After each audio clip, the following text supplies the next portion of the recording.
are the voyages of the starship Enterprise. Its 5-year mission: to explore strange new worlds, to seek out new life and new civilization, to boldly go where no man has gone before.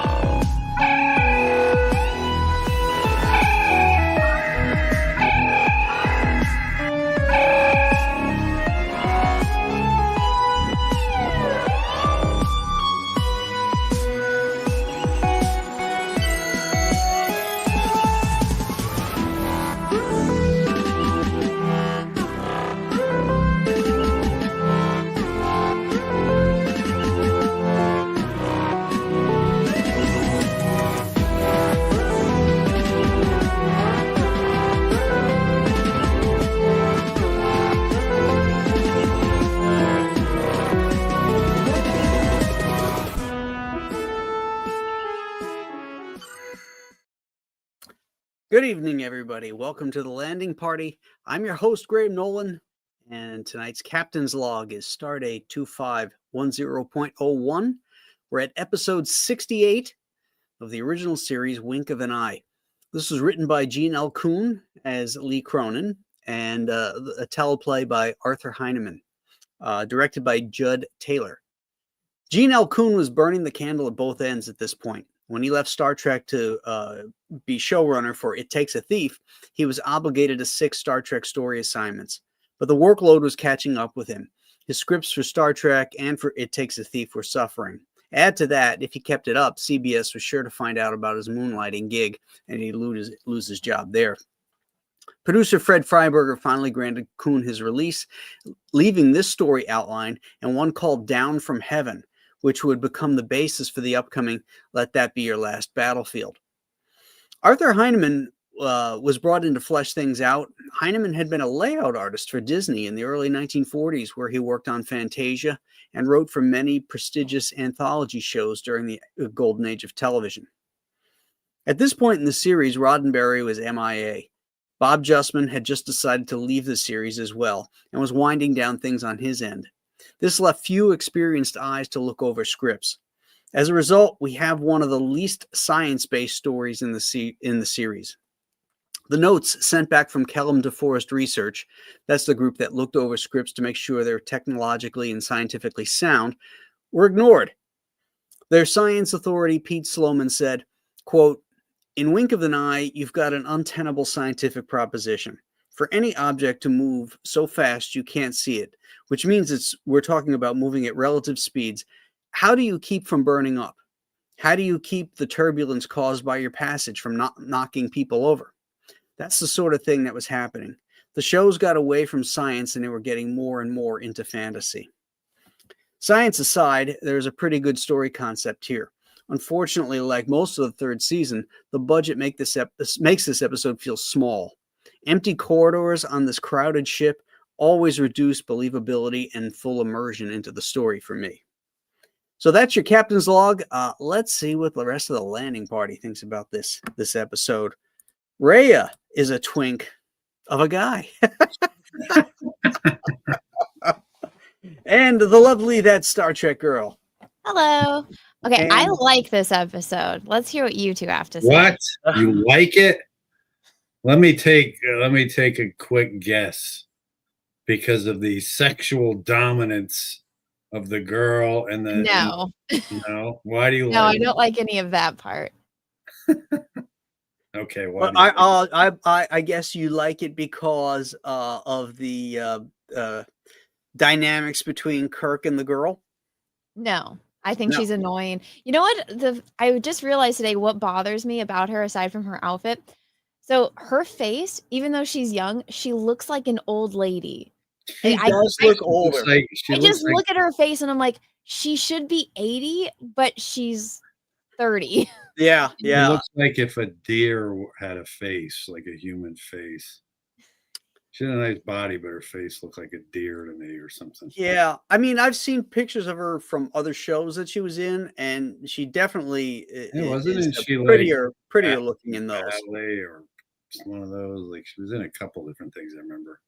Oh yeah, she was a regular on a couple shows. She was in Bonanza. Um, Oh, a lot of she's in stuff in this. Bonanza. So tell us why you like it. I know that you were saying that it's not scientifically plausible, but I liked the concept. I like that it gave you room in the beginning because he doesn't get taken to their realm for quite a bit. Usually it's like right off the bat we get into it, like in Mirror Mirror, like they see the people, then immediately they're taken into this other world. With this, it gives you time to build to anticipate it. And there's the little clues here and there that us watching it know, but Mhm. them they don't know. And then when he does transfer over, he slowly picks it up, and even the part where after they've already done it, like, I like the innuendo because we all grown-ups know, but, like, putting the boots on, we all know what that means, and then he's like, "Oh, she only likes me because I remind her of this guy that she can't be with, so I'll just pretend to be docile." So I like, and then she's stupid enough to fall for it. So I like that. I like that him and Spock, even though they're not together working on solving this, they both know each other well enough to where they're both able to solve it and to coordinate. I really like that. I think Nimoy was walking through this episode. He is, in fact, I thought that when I watched it, and then I started reading up on it. Even the producers, even Gene Roddenberry said, we need to show Nimoy back the reels from this thing and watch how slow he reads his lines. You know, somebody wake him up. That's what they said. You know, he, 100%. he had nothing to do. I mean, you know, he's just basically spouting scientific shit, and he looked bored as hell. In the very opening Well, he's a scene, Vulcan. He's always supposed to be bored. Yeah. in the very opening scene on the planet, when they're in front of that little terrible looking waterfall, he's like reciting lines like this, Captain. You know, the readings indicate you know, it just was so robotic and not really like natural like he normally delivers lines. That was the Yeah. first thing that jumped out at me. Yeah. Was that. I think he was getting bored of these shitty scripts. The whole thing, man. I mean, well, let me start with the fact that, you know, the technologically sound thing, and even on that note, I mean, just the fact that they're responding to everybody who, you know, in their realm, when they're watching everybody, everybody's like this,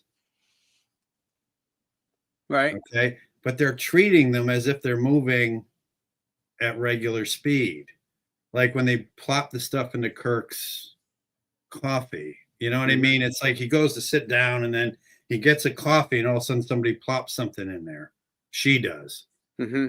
But he would already be sitting there for, or he would be standing, you know, she's moving so fast. I don't see how, it just didn't make any sense to me. It didn't seem like it would work relative to their speed. Like, Well, here's one for you. If you're moving that fast, how do you use the elevator that moves so slow? yeah. You know, they had to get up to the bridge and off He the bridge. answered that. And then there's a scene where Yes, she did. Yes, she did. Because I just rewatched it. Okay, remember where she complains about how the transporter is too slow, and she's like, "But don't worry, we remedied that. So that's why everything works when they use it." No. It's an excuse. Did you notice that all the doors were open? No, well, I didn't. and also All the doors Scotty, were open, and that's actually was covered in the script, but was edited can you out. guys hear me? Yeah. Okay. I was just going to say, because at one point, Kirk says to Scotty, get down to the transporter room. And in the next scene, he's down there already. Like, and he's standing in the door. Like, you know, so it's like, it's not, in Kirk, you know, or maybe it wasn't Kirk who told him, it was Spock who told him to get down the transporter or something. But then in the next scene, he's at the transporter. So it was bad directing because it seemed like it was literally, it took him, you know, it wasn't slowed down the way it was supposed to. It should have taken him in their world a half an hour for him to just appear in the door like that. So just that some of it just didn't make any sense. Mm-hmm. The whole thing just seemed like an exercise in sexuality to me. Like, you know, she gets it on with Kirk, and what's up with him just banging this chick, you know, who's trying to take over the Enterprise. Maybe And then even in the time. beginning, like she appears for the first time and he gets this little smile on his face when she first appeared because it's a chick. You know, the whole thing seemed. I She mean, I kissed get, him too on the bridge. and she kisses him right away, and No, I mean when we couldn't see her, like when he gets the coffee, like he yeah, goes like this. He goes, yeah. So she kissed him. He's Yeah. getting manhandled. Yeah, Kirk Hey, And doesn't like being mad. she's He like, likes she's it. all not into. She's into him, and she's not into to Rayek because Rayek's a docile little puppy, so she can't stand that. Yeah, And and but Kirk's impotent. this challenge, and he's stubborn and all this, and then as soon as and so he hooks onto that and he decides he's gonna pretend he's getting docile, and all of a sudden she's not interested in him anymore. Hmm. But to me, the whole thing was just this weird statement on female sexuality or something. And Well, she gets also on the crewman. civilization is down to 35 people, Yeah, and you've got this city in the background that's beautifully kept, and Right. it would look like the day after. right. If How long have they been like that? I know. Right. Well, And then, 2 generations, they said.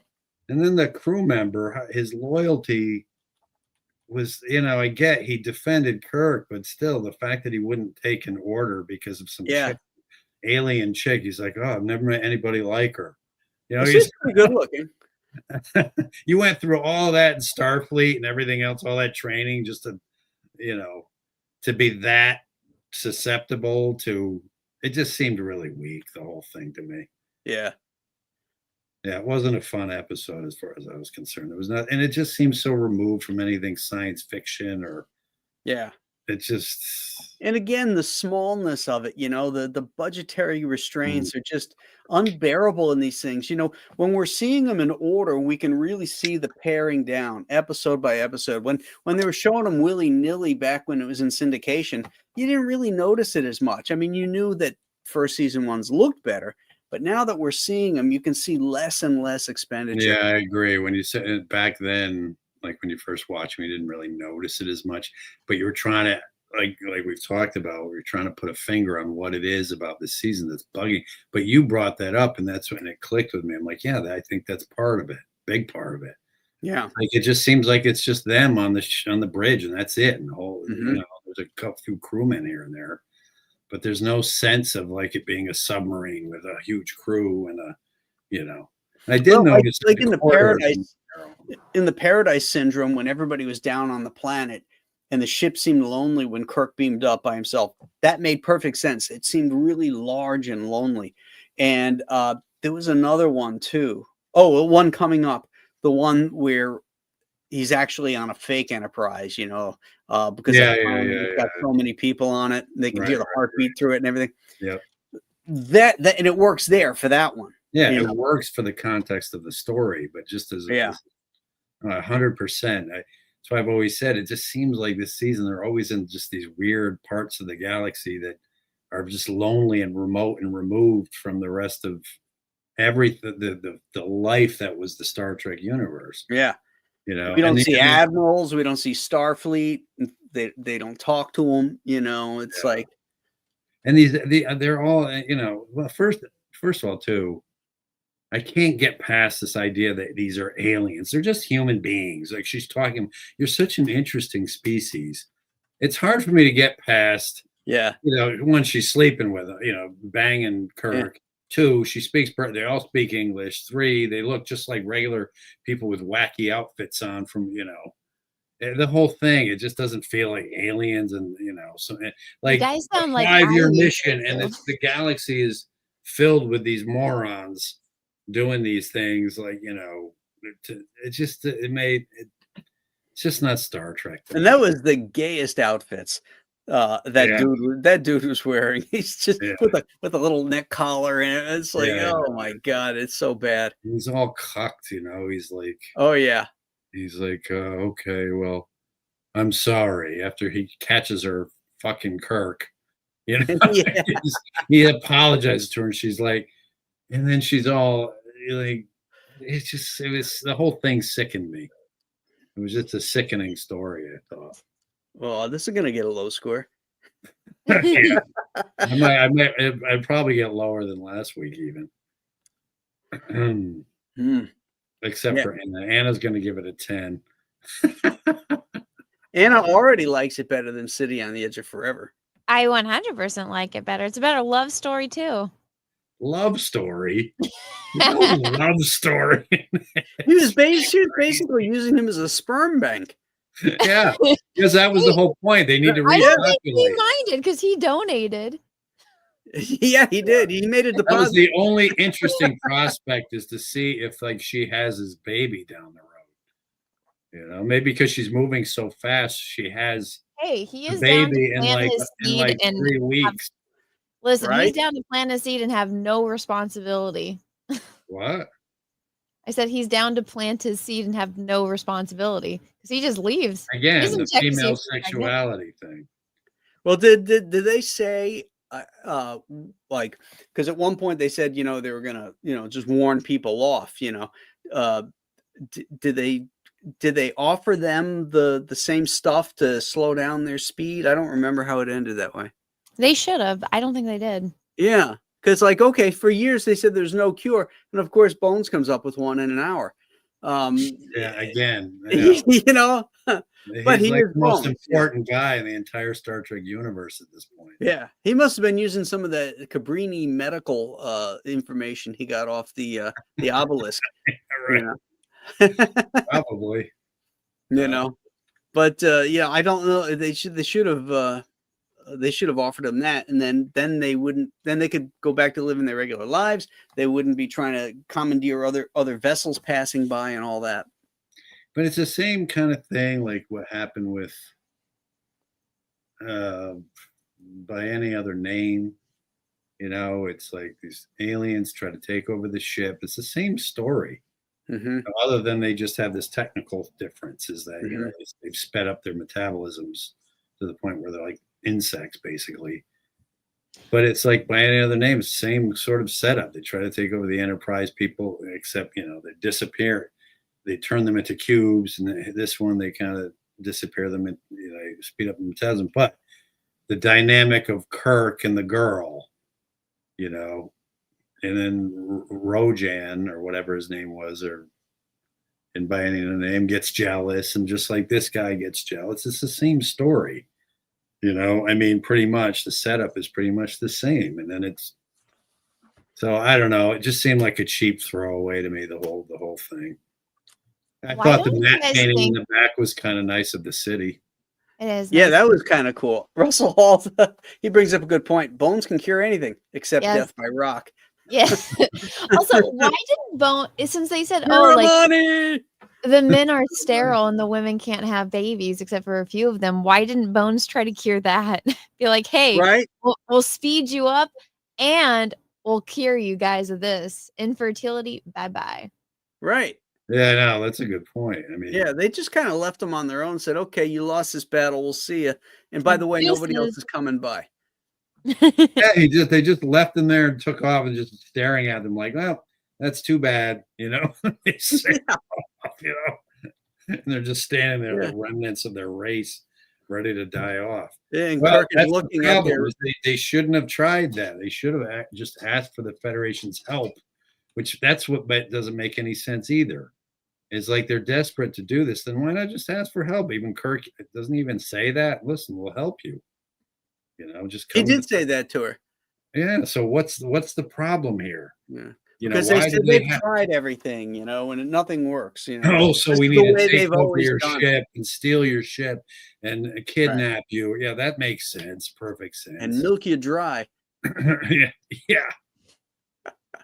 I would like to have seen Spock walk into Kirk's quarters just as they're coming back to normal speed while they're in the sack together, because he would see them doing it in fast motion. Oh my goodness.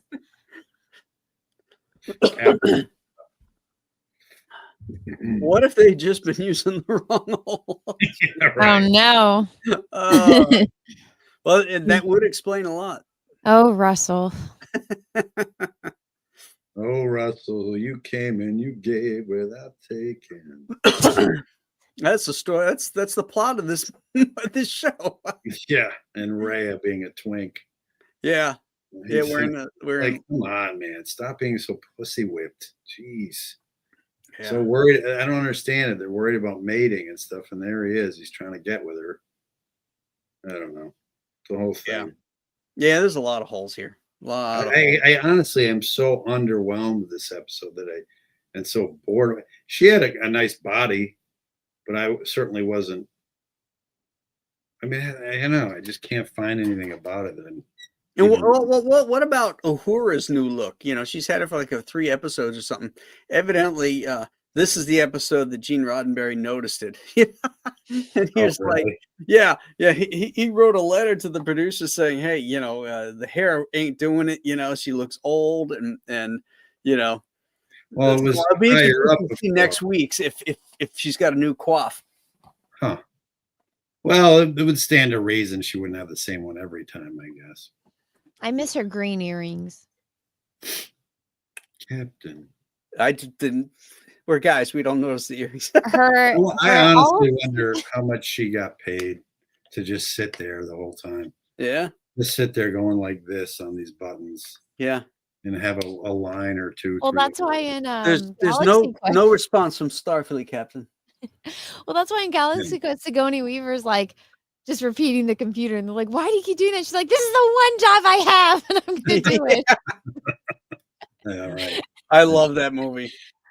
It's great. It's the best Star Trek movie. It is. You know, speaking of by any other name, this goes back to, I guess, the era and certainly the budget. But in Galaxy Quest, they showed the creatures as humans, but like when they got tortured or excited, they would morph into their Right. squid-looking things, which Right. is sort of what they describe the Kelvins as, is these tentacled things, but only probably scarier. Yeah. How cool would that have been at some point to see them, just kind of go, And by any other name. Yeah. Yeah. It would have been, but that for the technology back then, they would look ridiculous. They would look like something like the carrot guy out of Lost in Space. Yeah. That's what I'm saying. It's a product of the era. They cut out their faces and put tentacles on them, or it just wouldn't have worked. No. In modern day now, it would work great. We have all kinds of ways to do it. So oh yeah. We should do that. We should take some episodes and like how they had the CGI remastered. They should remaster them now, Shudder to say, with AI, to see what they could, or and then maybe not even AI, but even with CGI, and just do those kinds of things with it. Right. Not the way they did with Star Wars. I feel like Lucas ruined Star Wars, man. It was it was so unnecessary to touch the first one at all. Well, he did it so that way his ex wouldn't get money anymore. Which is that right? Yeah, so I can appreciate the pettiness there. What happened? So because it's a different edition? Yeah, so and he'll never release the originals because he doesn't want her to get any money. Oh. So he put in the new CGI just so she couldn't get her. How does that work? How would that work? Because they were already divorced? Since she got credit for editing, and so I guess whatever she did, so somehow now she can't get any money or royalties from it. So he's just like, "That's what you get for leaving me." Clint Eastwood did something like that with what was her name? Sandra Locke, I think it was. Because he was in a relationship with her for a long time. Yeah. She sued him. Yeah. So there was some kind of agreement that she would get like a 3 movies out of them that she could star in. And so he did some shit, like he just fucked her right over. Like he just didn't make the movies, like he halted production on her or some kind of thing where she could never. Oh, that's funny. You got the last laugh on that. I appreciate the pettiness. Don't get mad, get even. Sometimes you have to. That's funny. All right, let's get some but by the way, if you haven't noticed, folks, Aaron's not here. Man, we're getting through this one quick. It's 8:26. Well, there's Normally only we're 3 of us good for for one, like and it's a over an shitty hour. movie. What? I said there's only 3 of us, and it's a shitty movie. I like it. I like it. I like it. I'll tell you what. You know what we could do? This will probably get me struck, but we should watch this. Hold on, where is it? Have you guys seen the trailer that was released today for Frankenstein? Oh no, I haven't seen it. I mean, Okay. I've seen other trailers, but I want to. Is there a new one came Yeah. out? Yeah. Let's see Yeah. it. I Just was got released excited, today. but I hate Oscar Isaac with a burning passion, so I'm not gonna watch it. Oh my god, you have to get rid of certain things to enjoy other things. Everything's a I'm trade-off. not an Oscar Isaac fan either. However, in this type I of don't even role, know who's Oscar great. Isaac anyway. He's the guy that's playing Victor Frankenstein. Why Yeah. don't you like him? He was in Ex Machina, and he was like a real creep, and I can't unsee him as like a creep that bangs sex robots. So that's He's an all I actor. think of when I see He's an him. I'm like, actor. I know, What? but I can't unsee him as that. Even in, well, I know Disney Star Wars is shitty, but it's like it's ruined him for anything else. All I can think of is you make and fuck sex robots. Yeah, I can get behind that. There's some things I've seen other actors in that I'm just like Nicole Kidman drives me nuts now.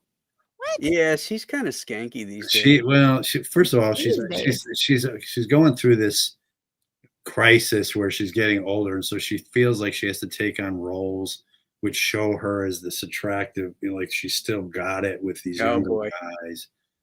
And it's just, but she's chopping her face all up now with plastic That's the surgery. kiss of death. And she was in that movie with Skarsgård, plays the warrior. The hell's the name of it? The Northman. And she plays his mother in it, and she's just, I don't know. I wish she would just play roles that are suited for her, her age now. But anyway, so go ahead. All That's right. a cool freaking shot right there. Oh, a little too centered for my taste, but oh my lord! All right, what? Too centered for your taste. What? It's too the composition. I would like to see it a little more to the right or the left. What's wrong with that? Well, maybe the camera is in the middle of panning. Oh, dude, relax. It's my opinion. Yeah, but your opinion's stupid. I'm just saying, in this one shot, I would like to see it less centered. That's it. We're not watching it. Oh my gosh, I'm gonna just be play petty. it. How dare you? All Listen, right. it's subliminal messaging. It's a phallic symbol. Just go with it. To you, Hannah. To everyone. My maker told his tale. And I will tell you mine.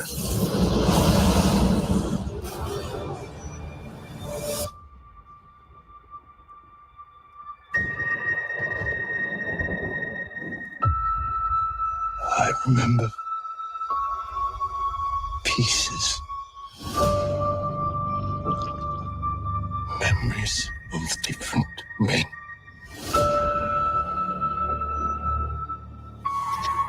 And I saw it. Your name.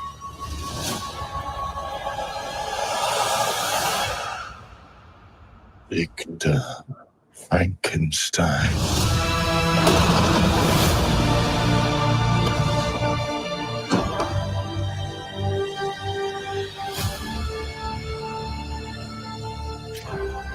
My creator.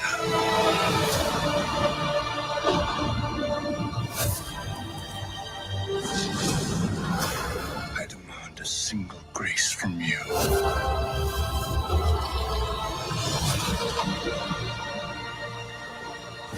If you are not to award me love, then I will indulge in rage. Look at that.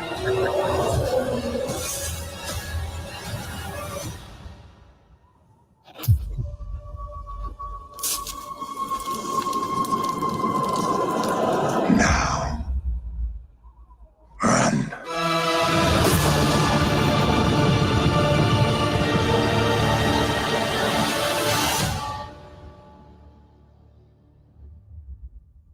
Man, I can't wait for that. Oh, That looks wait. amazing. I So don't even I know it'll who be you're in the talking about. theaters. I've seen that guy before and some other stuff. Now that you mention, I didn't recognize him at first. But man, that looks great. Yeah. Okay, I And now just speaking of compositionally, there were all kinds of cool compositions. In Oh that yeah. movie. And how about Where the he's standing and the cinematography? ship is in the distance, and really nice shots. I Yeah, love the great. color, the cinematography, because a lot of horror movies, especially modern ones, they put that blue filter over everything. You can't see jack, and it's like Guillermo del Toro wanted you to see stuff, and so it's nicely lit, and it also has beautiful color palette to it. Very different than modern horror films, and that's And what I I love love about it. how they're using the scale of his strength. Yes, Takes the ship and he pushes yeah, the whole ship over, so it really becomes supernatural. yeah, and the And bullets, because boom, boom, boom. yeah, yeah, Yeah, yeah. It looks in it when he tosses the guy, the way yeah, he throws him like a doll, like it's always one of those things, like in those famous monsters things like Dracula, Frankenstein, the Wolfman. I always love seeing them pitted up against each other. Like I would love to see how he would fare against Dracula in in a fight. Like yeah, this version of the Frankenstein monster. right. Or the Wolfman and stuff. I just love that stuff. They're so classic and great. I'm Mhm. glad to see this getting the treatment that character finally deserves. Yeah. Well, I mean, Guillermo I del love Boris Toro, Karloff, don't get me wrong, but you can only go so far with the slow sort of yeah. Oh, criminal. Karloff wrote the book, but still, I mean, nobody's been able to do it as good as him since then. But Guillermo del Toro loves horror films, and Frankenstein's his favorite. So I think this is going to be like Peter Jackson doing The Lord of the Rings. Yeah, or King Kong or something, yeah. Yeah, something that he's so into. You But know what movie is one of my favorites that he did was Pan's Labyrinth. I've that never one is seen that. fantastic. That You've never seen Pan's Labyrinth? this No. the Oh guy my with the eyes in his God, hands. Cramp! You say you like horror movies? It's such a good movie, dude. It's Yeah, you should so put good. that on your list. Well, next year. Why? Next Why not this year? year? Cut The cut out list is one of the made. other. The list is Huh? Oh, made. okay. Well, you don't have to I do mean, it the for a list is stream. made. Just You can go change watch it. Nope, it. I don't change Why it can't you change it? because I worked on it for a year, and Oh I've my I've God. posted it, and that's it. You're Okay. such a You Well, you get don't have to do you it for get that. what you Just get. watch it. Oh, I'll watch it. Yeah, but I might put it on the list for next year. too late. By that What? time, nobody will care. Nobody cares now.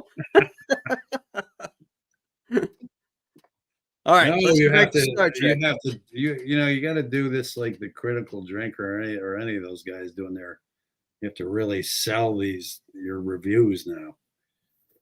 It's not hard to do. It's just clickbait. So, is it a good ending on this movie we watched today? I'm going to watch the rest of it. So don't tell me what it is, but is it any good? It's a good '80s ending. Yeah. Wait, what movie? Innocent Blood, Blood. which is the movie for tomorrow for 31 Days of Monsters. Uh, Yeah, it's oh, yeah, basically about a October vampire. 1st. Huh? It's October 1st. Yeah, I know. It's I my started birth month. today. It's an interesting vampire in this one. Yeah, The way her eyes light up and everything is interesting. yeah. But you know what what's different too is well, no, we'll talk about it tomorrow. Never mind. Oh, I might if I can. I'm going to try. Yeah, to if you, all right. try. So let's give this sucker a grade.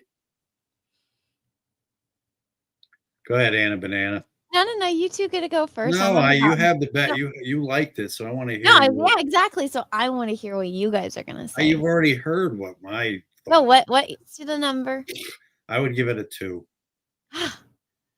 Ah, That's my lowest. I'd give it a 4. Ugh, God no. I just can't. There's nothing about it in my mind that's even remotely worthy of anything. It's just they're rehashed by any other name.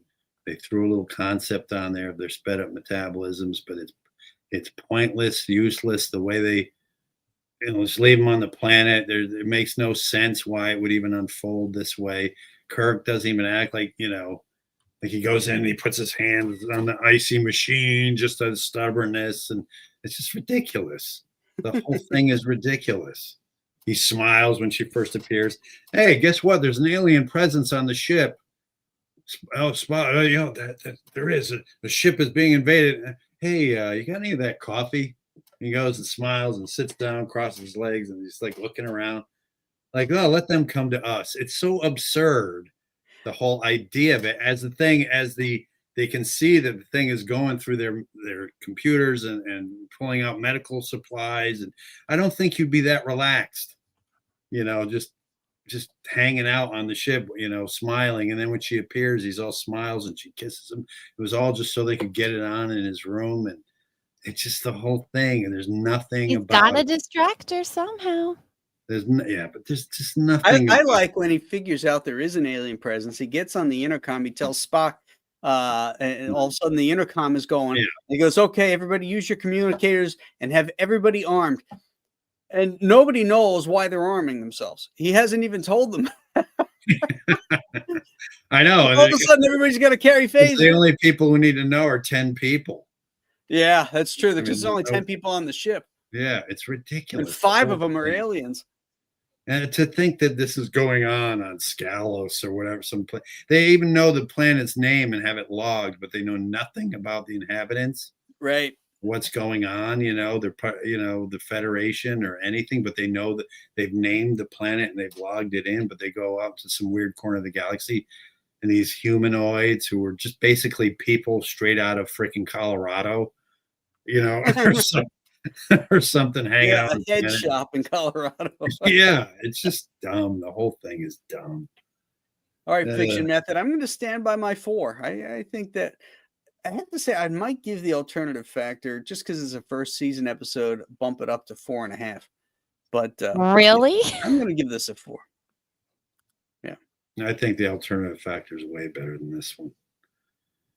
Because that had some science fiction to it, matter and antimatter meeting. Yep. This has science fiction in it too.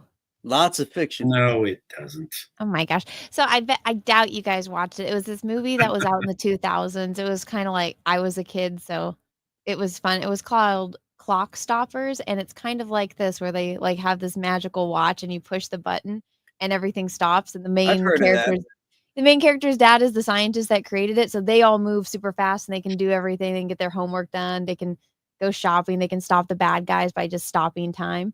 So this kind of reminded me of it. So I don't What was the name of it? Clock Stoppers. I've heard of that. Yeah, I've heard of it too. Who's in that? Let me look it up. Well, that's a take off the Twilight Zone episode of the guy with the watch. Stop. Yeah. Mm-hmm. Yeah, well, this kind of reminded me of it. I don't know who any of these people are, but Jesse Bradford was the main character. Loser, go on.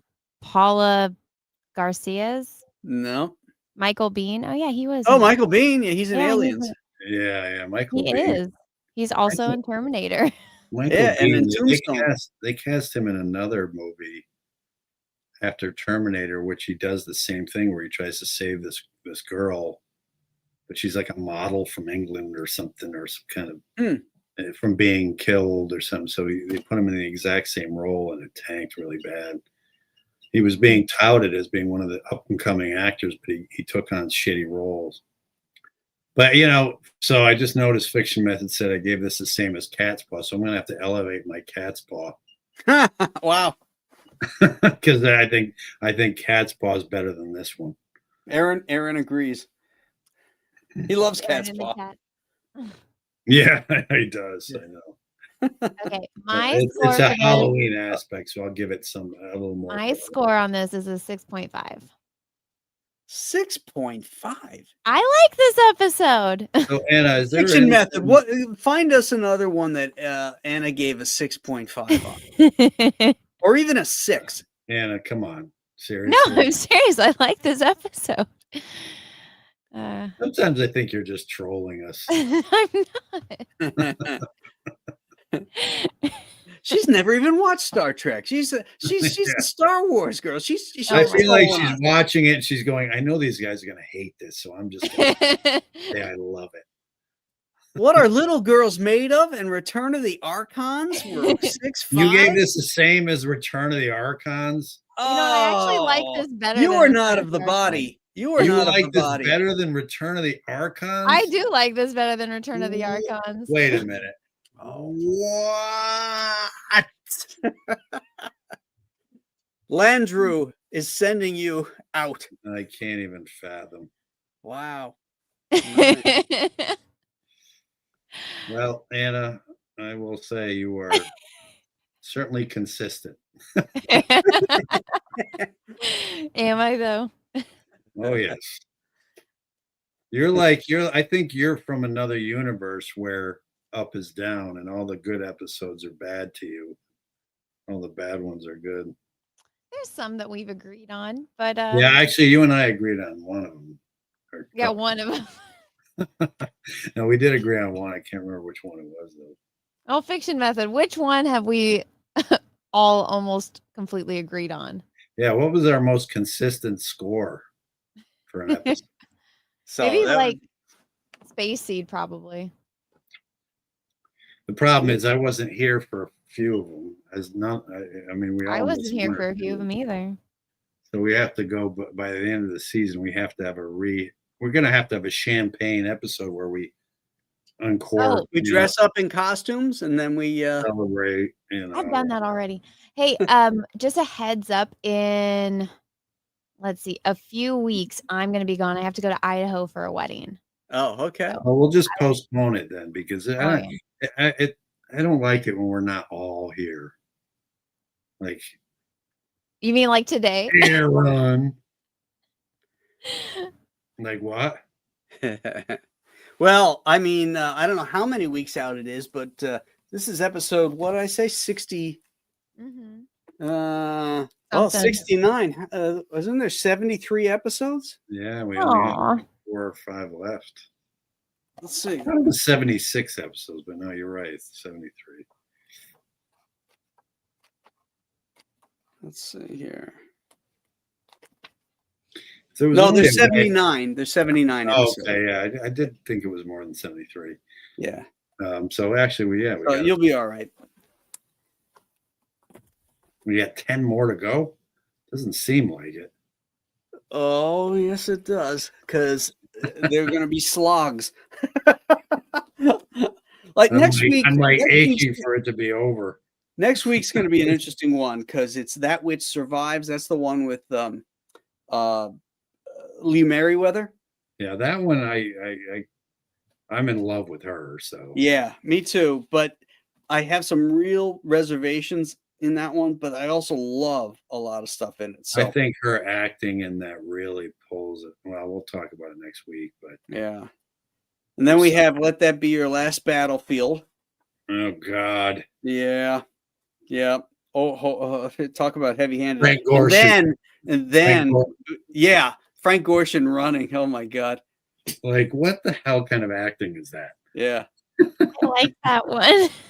Oh my God. And then we got Whom Gods Destroy. That one is looks like it's a cosplay episode.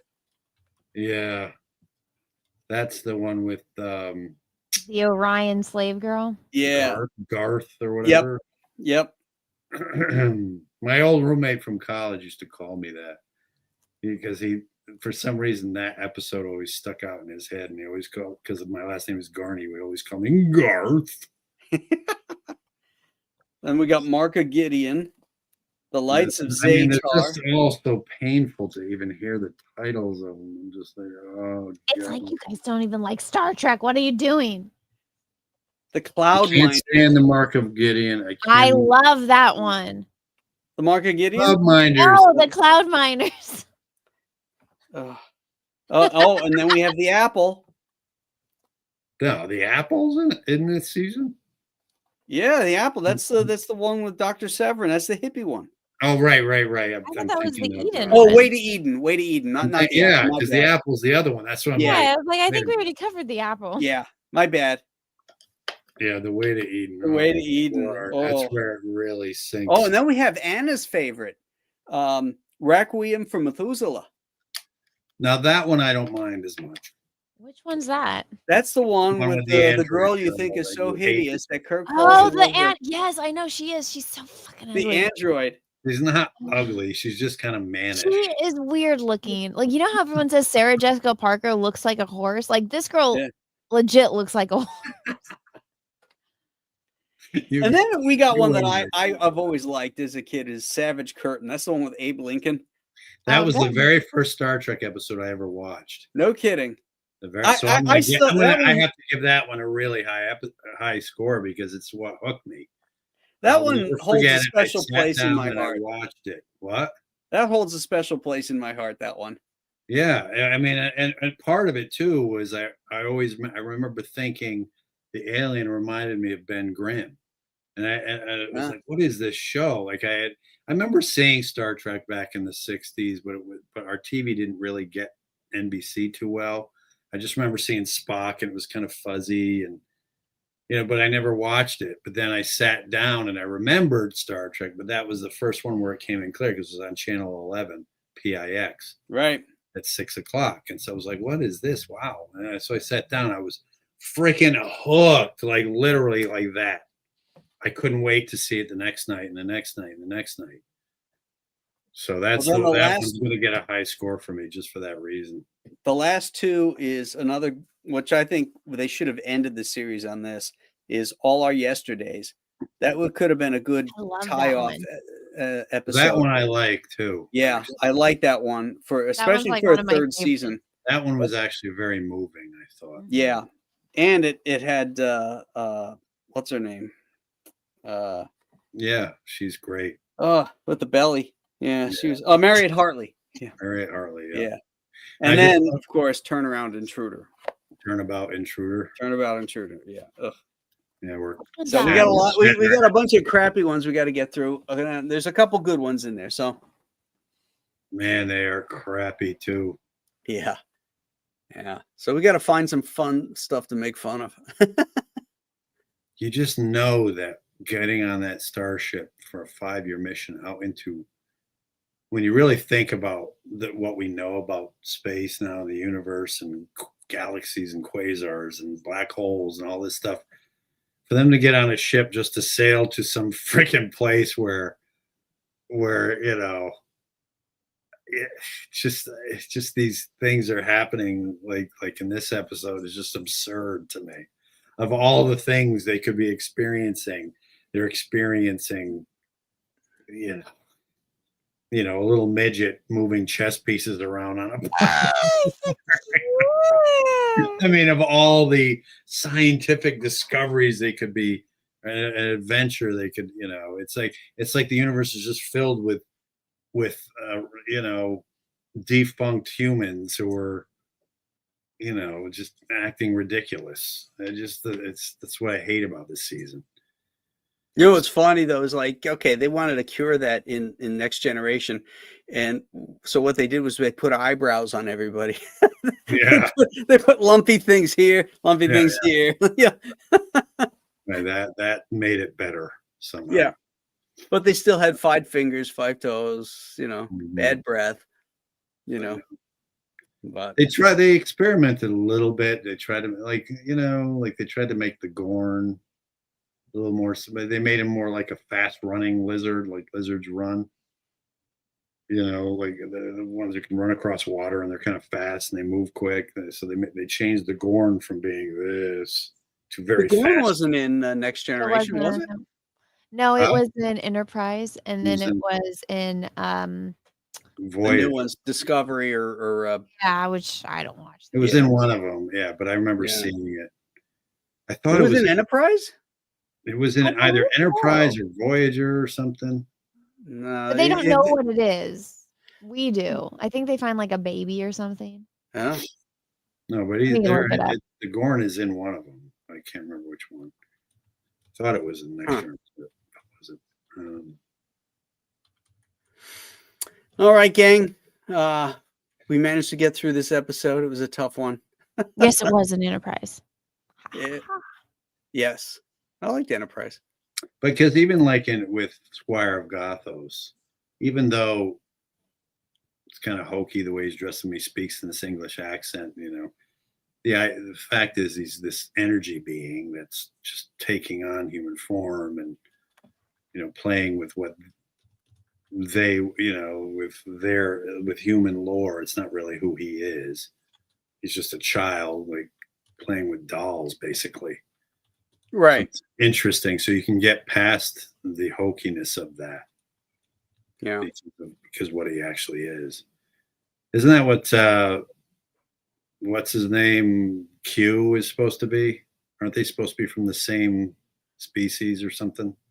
It's alluded to it, but it's never confirmed. But in Strange New Worlds, they had an episode where it was Trelane, and then Q is talking to him as his father, which is annoying because Trelane is Q's father? Well, no, that Q is Trelane's father, which is annoying because if they watch Star Trek Voyager, they would know that Qs don't, reproduce like that, and Q and a female Q have a baby in Star Trek Voyager. Yeah, but in Squire of Gothos, Trelane talks to his parents, and no, Trelane, they are superior to us. That's not how Q talks. I know. That's because the people making Strange New Worlds and New Star Trek don't watch Star Trek. They don't know anything about it. Yeah. It's frustrating. That's why the Gorn are the main villains in Strange New Worlds, even though they're not supposed to have met them yet. It's really frustrating. Exactly. They're such idiots because they're only using these things. This is why I can't stand it, because you know why they're doing it, because they're just trying to inject their venom into all this stuff. Mm-hmm.